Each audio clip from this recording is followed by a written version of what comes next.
هلو يا حلوين، يلا نعمل ميك اب بسيط ومناسب كمان بالنهار.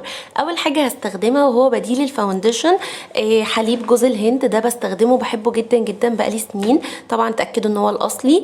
ده بقى بيديني كفر حلو قوي، بيوحد لون البشره وفي نفس الوقت فيه نسبه سامبلوك، وفي نفس الوقت كمان بيرطب لي البشره وما بيجيرش وبيبقى حلو قوي قوي قوي.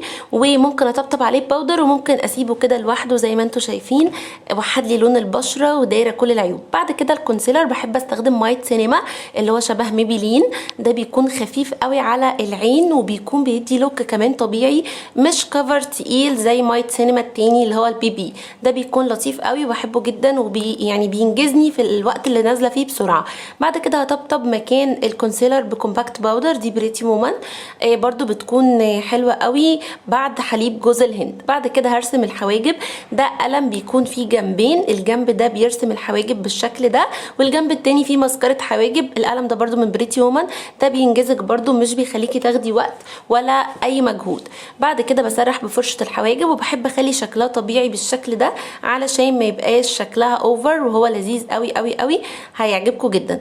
بعد كده هستخدم مسكرة. احنا مش هنعمل بقى ميك اب اوفر، ده حاجة بسيطة عشان ننزل بسرعة. لو عندك نزولة سريعة ينفع، لو نازلة تتسحري حاجة كده خفيفة. المسكرة دي ايسنس طبعا البينك، وبعد كده حطيت تنت خفيف زي ما انتم شايفين كده.